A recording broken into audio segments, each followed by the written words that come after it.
What's going on, everyone? Welcome back to the Happier, Healthier Arkansas podcast hosted by the Specific Chiropractic Centers. I'm Dr. Cam. And I'm Dr. Chris, and we just want to thank you guys for tuning in to today's episode. If you haven't done so already, please click that subscribe button, and thank you for joining us on our mission towards making Arkansas the happiest and healthiest state on the planet.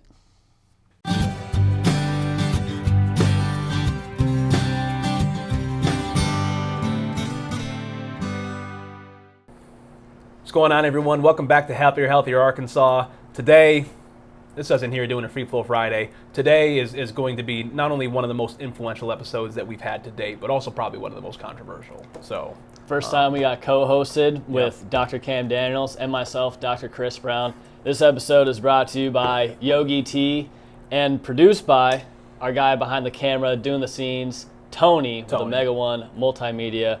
Just like Dr. Cam said, one of the most influential, impactful episodes we've done so far today.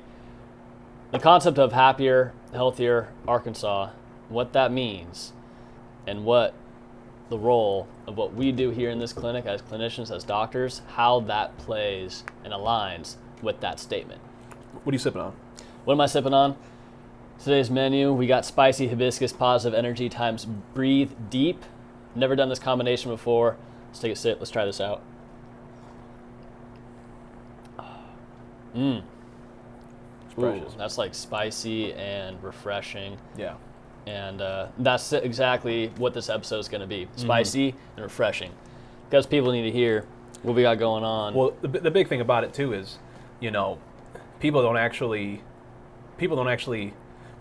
typically we've been hosting people, bringing people on, talking about how they make Arkansas happier and healthier, and people have been asking us, well, you're the ones that are hosting the show, like, how do you guys actually make Arkansas happier and healthier, right? So that's where this episode, we're going to come in and just, be able to let all of you know. Well, first off, what's the origination of that title? Oh, yeah. Right? Yep. So essentially, Happier, Healthier Arkansas, it's we are on a mission and vision to make Arkansas the happiest, healthiest state in the entire planet. Where's it at right now? Oh my goodness. Like 47th out of 50. Yeah, we're one of the Sick. We're one of the lowest ranked states in terms of overall health. We are some of the highest ranked states in terms of medications prescribed and hospitalized and stuff like that. I mean, man, people that are walking like where we're at in the clinic right now, people literally over here, over there, circling around us as we're in the hub of Arkansas. Dude, people are sick, and they need help. And that's where, with what we do, it's what comes into play. Right, and that's interesting too because we both aren't from here. You're from Michigan, I'm from California. We moved here, and I recognized probably within a couple months that people here in Arkansas don't take care of themselves. Yeah. They don't know how. You know what's interesting? Because I went back to Michigan not too long ago, I actually found out I realized after living here for a little bit over a year, when we got up there, people were actually way more overweight in Michigan than down here. But yet, Michigan ranks higher in health. So then that means that potentially what's causing chronic illness isn't always what's able to be seen. Exactly. It's more so what's going on internally. When we think of being sick, we typically think of having like the flu, having the cold, or potentially we're all the way down the line on the other end where we just got diagnosed with something. In which case diagnosis is just a label. It doesn't mean anything. It's just a snapshot in time. It's like 2 minutes before you didn't have that diagnosis, but now you have it, and now it's like, oh yeah, I got anxiety and depression. That's why I operate the way I do. A diagnosis, we told you guys this is going to be one of the most controversial episodes. Pretty much every time that you and I will be on, it'll be pretty controversial. Free Throw Friday, it's just going to be controversial. Free Throw. There's going to be controversial just always. When it comes to a diagnosis, all a diagnosis is just a conglomeration of symptoms put together into a single word. Say that again. A diagnosis is just a conglomeration or a combination of a bunch of symptoms put into a word. What's fibromyalgia? Well, it could be arm neuropathy, leg neuropathy, migraines, characterized by a presence of we don't know where it's coming from. And then what's the typical response for people who come into fibromyalgia into the ER? Lidocaine patch on the back. Yep, lidocaine patch or ibuprofen, Tylenol. Or gabapentin. When really, is like so then from us, for people who might not have put the pieces together so far, we are upper cervical chiropractors dealing with the nervous system. So then fibromyalgia on this example, through our lens, Right. how do you explain it? I know how I explain it. How do you explain fibromyalgia through our lens as upper cervical central nervous system? Man, there's, you get tired of hearing it, but there's a massive amount of stress on the body, Yeah. right? So symptoms are there to be able to let us know that there's something actually going on. They're not there to let us know that, we're not meant to suffer with They're symptoms. not telling us, hey, you got a diagnosis. Yeah. Our symptoms are not saying, hey, you have a diagnosis. Diagnose me. Our symptoms are there to be able to allow us to be able to see, is there something going on within my body? Because if the fire alarm was going off in here and that thing was screaming, obviously, we'd want to get out of here. It'd startle us, right? Especially if you saw smoke coming from the clinic. It's the same thing inside of our bodies. All these different symptoms that are coming up are just a fire alarm that's going off, and your body's letting you know that there's something wrong via this fire alarm. And so what happens is when the body's put under a chronic amount of stress over a prolonged period of time, your body wants to try to adapt to those stressors. And so what happens is when it overcomes the adaptation to those stressors, the body ends up compensating itself by letting know, hey, we're breaking down, these are what symptoms are. Right, so in terms of the fire alarm concept, what Cam was saying was that our body cannot differentiate between a fire alarm going off in this building versus a fire alarm going off inside our body. Yeah. Our brain just hears fire alarm, so it ramps up all those mechanisms. If you have a fire alarm going on in your house right now, what will happen to your heart rate? It's going to go up. What will happen to your blood pressure? It's going to go up. What's going to happen to your muscle tone? It's going to get all tight and tense. People always mention, I have all my stress in my shoulders, I carry all my neck. the tension right here. I'm just sitting on the couch and I can't relax. I don't know why. And it's because your internal fire alarm is going off. And it's probably been going off for decades and it hasn't been able to get turned off because the only thing that can turn it off is your body. Right. Your body is the only thing that can turn it off. No medication, no any kind of prescription, no kind of potential treatment is going to actually put your body to turn it off itself. The only thing that can do that is you. Yeah. And what medication attempts to do is medication attempts to jump from, so on a state of, it's hard for people that are listening to understand, but for people on the camera, they can see this, on a state of disease to a state of health. People that typically come into our clinic, somewhere over here. We have to take them through that process from disease back to the state of health. We don't just jump from one area to another. What does medication attempt to do? It makes people feel like they're jumping from one area directly to another. When in the reality is that internal fire alarm that's screaming and going off inside of someone's body, what are we doing, Chris? All we're doing is we're just taking off the fire alarm, Pulling the batteries out. putting it back and said, we took care of it. I don't want that sound going off. That hurts my ears. Yep. Yep. Well, we're going to have the fire continuing to build and grow inside of our body, and then that's why we're going to get sick 10, 20 years down the line. That's the kind of people that we're seeing. The kind of people that we see in this clinic we don't see back pain, we don't see neck pain. Like, okay, yeah, these dudes are chiropractors. All they do is rack and crack backs, get people in and out, see ya. No, it's not all what we do. What we're doing is the kind of people that we take care of are those who have been everywhere and tried everything in terms of medical, in terms of therapies, in terms of modalities, PT, whatever it is, whatever they got going on, they've tried literally everything and nothing has worked. Yeah. And then we are able to expose the underlying root issue, which that fire alarm that we're talking about, we actually can measure it. We can actually see. We can get insight in how the system functions. Is their fire alarm turned on or is it not? And if it is, then we know a method that can facilitate the off switch. The body, yourself, your brain makes that off switch. It turns it off. But we have to facilitate that.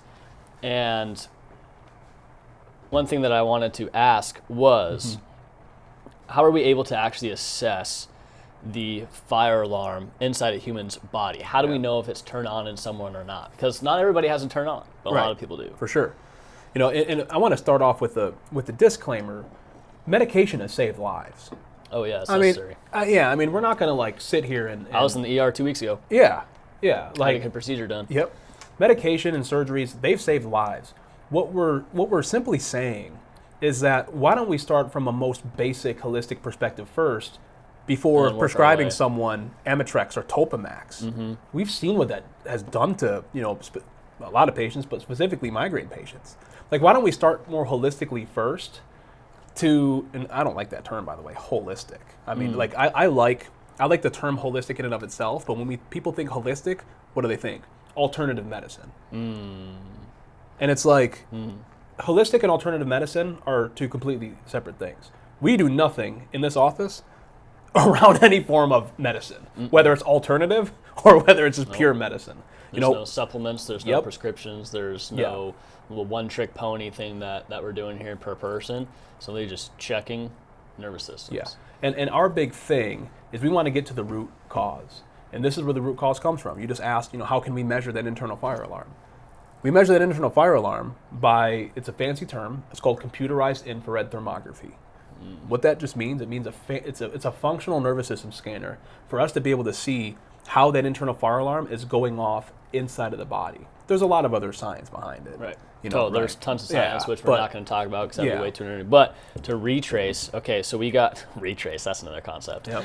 Chiropractic concept, this book, chiropractic textbook, be specific, these are some big deals. Anyways, talking about the actual tests that we use, but how did we get there? One thing I wanted to mention is we're talking about the order sequence of events when we start feeling ill. Right now, we are prone towards getting prescriptioned up out of the gate. Yeah. Our big thing is that we want the type of care that we're doing, central nervous system restoration, to be the forefront of healthcare, not the back burner of sick care. So right now, the world operates in a realm of sick care. We're not actually providing health care. And what does that mean? Holistic. What does that mean? Healthcare. Well, what's the word within health? It's heal. Right. And what that means Repeat that one more time for the people. What's the word within health? Heal. And our body is able to do that day in, day out. Think about it. We're damaging our liver, our kidneys, our heart, our gut intestine, pretty much any time that we eat and take something, potentially. Like we slough off GI tract cells. We have a new GI tract every 3 days. We have new red blood cells every 120 days. We have a new body. We have a new earth suit every 7 years. So our body is able to actually continually create new healthy cells and also get rid of cells that are not beneficial to our body. Yeah. Our brain is able to create those instructions, and our nervous system is able to conduct that information and allocate the resources of the salad that I ate to then become a new heart cell. It's able to provide those blueprints. And so that's brain-body communication. Essentially, that makes brain-body communication of the utmost importance in human lives. Now, if there's an interference or something kinking up that flow, that communication channel, then it makes sense that brain-body communication, that this healing recovery mechanism that's in our body is going to get choked off. Yeah. And that is what we're actually measuring and detecting with people in our clinic. And that's why we see probably the sickest of the sick. And we're able to help facilitate them get well. It's actually their bodies that's doing the work. Yeah. And yet, we're not giving them any kind of medication, no surgery needed, none of that stuff. It's we're not just restoring the life flow. It's not us. I mean, we're facilitating the healing within the individual by way of an upper cervical specific adjustment. Okay. Upper cervical means upper neck. So upper, up, cervical, neck. So do you mean to tell me that? No, I'm mimicking a outside person. So you mean to tell me that you're not touching my low back? But my low back hurts. Not touching the low back. But you're a chiropractor. You have to crack backs. Because when it comes to chiropractic, people think neck pain, low back pain, or I'm not going to say the term because he's actually registered, trademarked it now, but takes a towel around the neck and yanks the head. Ringer-dinger. Yeah. I'll say it. I like it. Oh, man, just guillotine. Yeah, the guillotine is essentially what it is. And it's like, for us, we wanted to take something more specific because when it comes to the specific, right, our whole goal is to get to the one that pockets all the balls. Get to one adjustment. Get that one adjustment that'll take care of everything. So the people that have the low back, right, we love hearing that. Oh, you're not a chiropractor? Are you a chiropractor? You want to adjust my low back? Like, no. What I want to address is your nervous system because your nervous system is actually causing your muscles to tense up via that internal fire alarm. And over chronic time or over a longer period of time, it's going to cause chronic symptoms, and that symptom for you just so happens to be in the low back. So you had mentioned hole-in-one. Yep.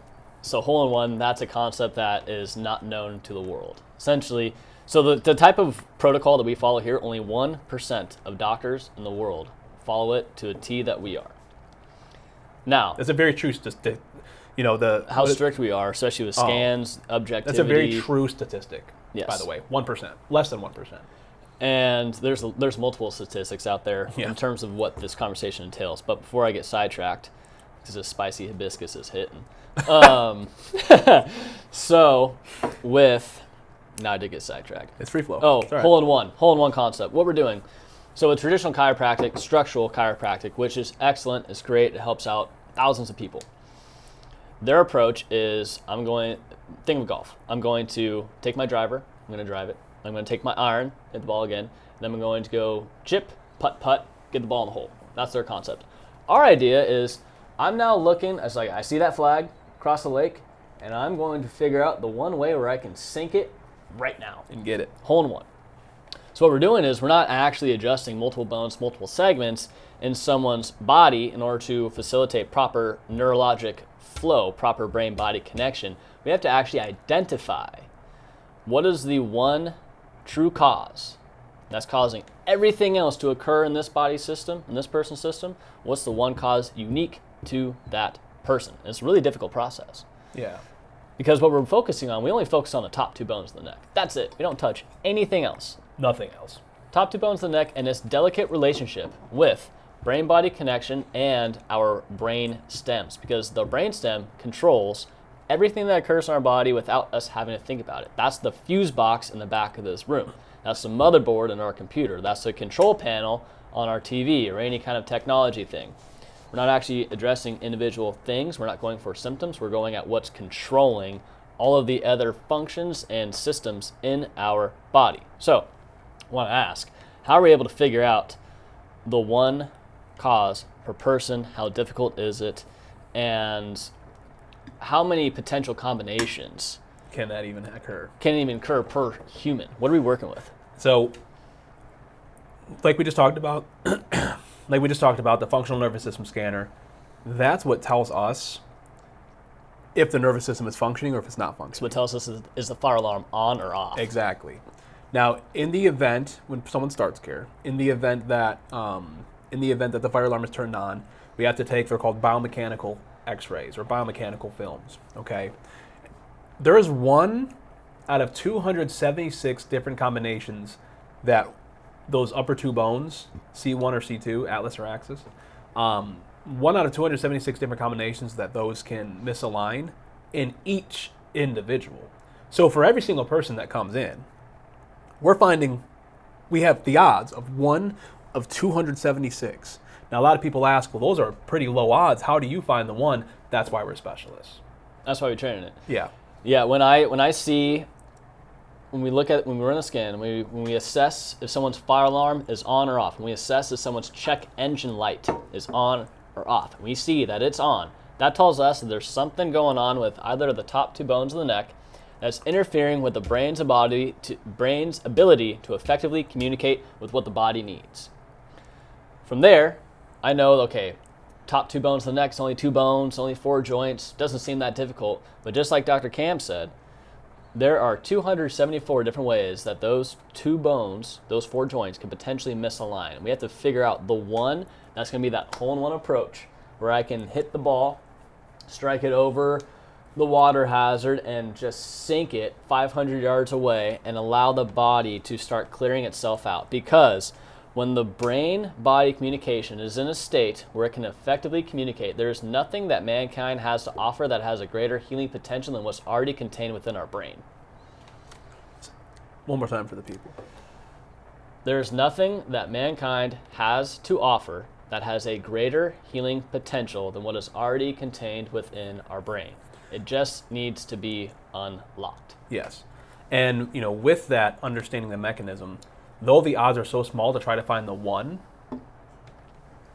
that's why we specialize in that area. Okay, is because we're trained in being able to find the one. And that's the separation of of the traditional types of chiropractic and the special types of chiropractic like the ones that we specialize in. Ooh, I just had a thought real quick. Why do people tend to their cars when their check engine light comes on, yet they don't tend to their own check engine light? I think it's because, honestly, people don't, like, I know it's a hypothetical, I think right? we're conditioned. Yeah, but yeah, I think we're conditioned. We're conditioned to say something's going on inside of my body. It's not too bad. Society and humanity have normalized it. Yep. And then guess what? Let's just think from a, here we go. Let's just think from a broad perspective. Migraines don't start at Emitrex. What do they start with? Well, I woke up, started having headaches, we hear it all the time in our patients. Started having headaches, 20 years ago. Started as just like a dull headache, would take a hot shower or something and it would go away. And then it continued to persist, and then I started taking ibuprofen, which is, again, just because it's over the counter does not mean it's not Big Pharma. Right. Just because it's over the counter does not mean that it's not Big Pharma, okay? So it starts with ibuprofen. So then guess what? You start with one ibuprofen. That bottle lasts a considerable amount of time. Oh, yeah. But then you have to go to 2. Then you go to 3. And then you're taking ibuprofen and Advil. And then you're like, Multiple okay, times a day. yeah, multiple times a day. That bottle's running out. So then you're continuing to feed that. And then it's like, wow, you know what? This isn't even touching it. Because the problems keep getting worse because we're just putting a Band-Aid over it. And then what happens is you go to the medical doctor and, there's excellent medical, we work with medical doctors. But, sometimes what'll happen is, okay, you suffer from headaches? Okay, let's start at Emitrex. Okay, try Emitrex, doesn't touch it. Again, that's you just take it, and then it goes Topamax or Topiramate, and then it goes Amivig injections. And so we're progressively, what's interesting is we're starting more holistic, quote unquote, in the beginning by starting small, and then all of a sudden we're getting Amivig injections and none of it's working. And it's because although we started on a lower end and worked our way up from a medication perspective, the medication has never addressed the actual cause. And it's all feeding the same. Two things with It's all that. feeding the same thing. That story, we hear that probably every day. Yeah. People that we see here. And those people, they come in, they're like, I'm already at the injections right now. How have I not heard about this sooner? Because what's actually causing migraines? But first off, with the flow of medications that get described, the philosophy behind it is actually giving us insight, in which case people think that we're deficient in ibuprofen, or we're deficient in Amivig or Topiramate. We're not deficient in those meds. Then why do we take meds? What are we actually deficient in? In terms of migraines, we're actually deficient in blood flow. Yep. We're deficient in proper cerebrospinal fluid circulation, and we are deficient in our body's ability to be able to properly switch between sympathetic, parasympathetic, which is the unconscious aspect of our nervous systems. And what about fibromyalgia? That's a great example too. We're not deficient in gabapentin. We're not deficient in a lidocaine patch. Yeah.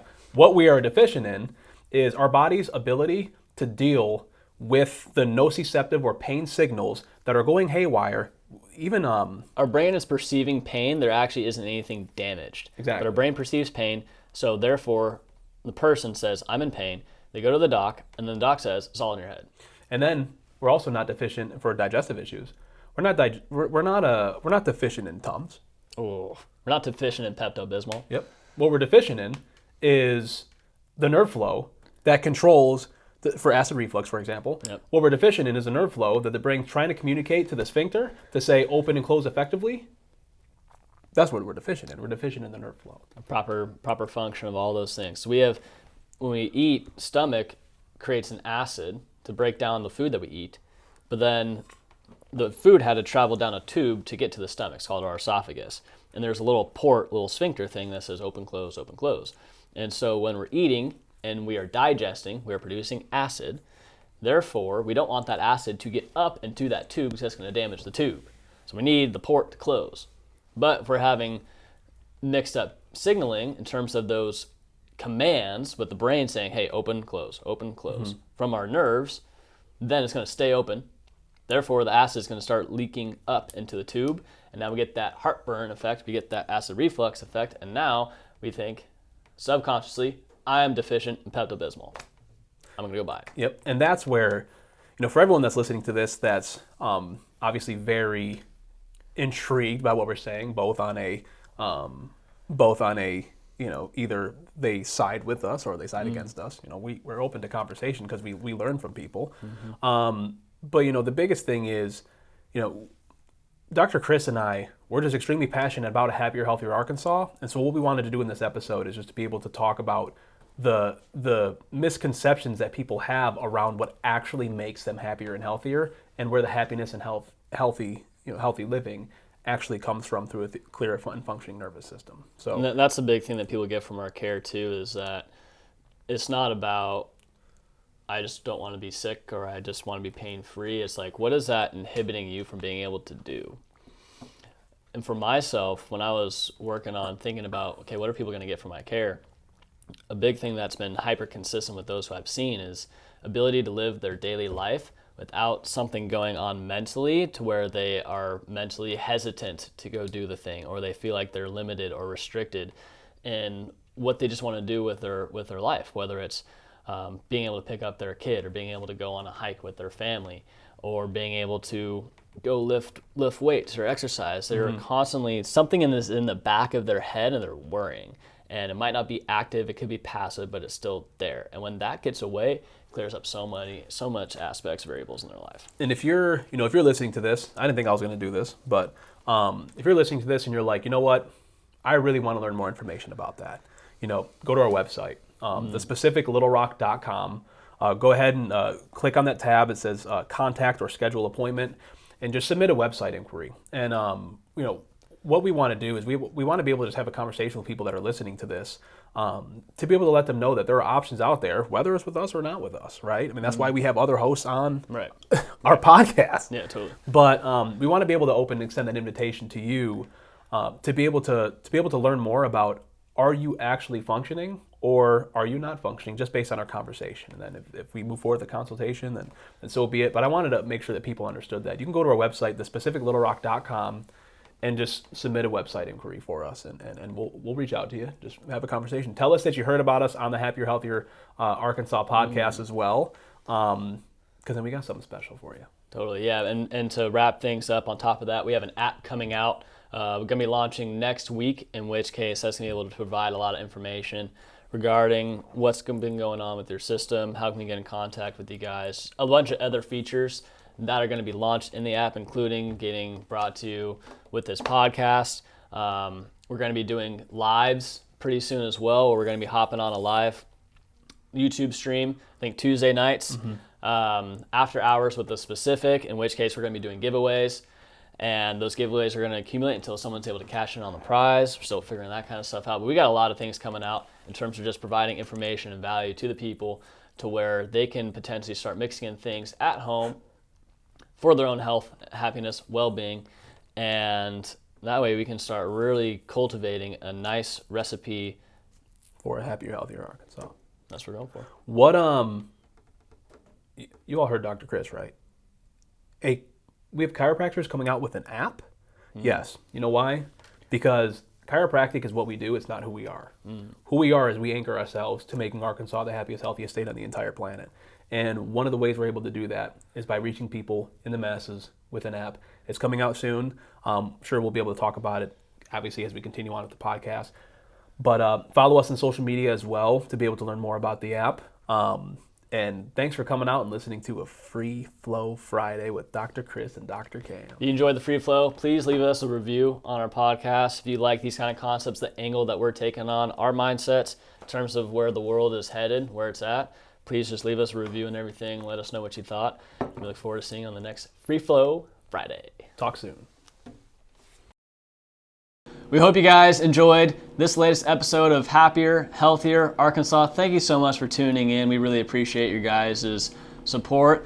Please click that subscribe button if you haven't done so already. Thank you for joining us. And if you're on a mission to help make Arkansas happier, healthier with us, again, please feel free to share this with anyone that you know, so that way we can continue to help perpetuate the mission of making Arkansas the happiest, healthiest state on the entire planet. Until next time, see ya!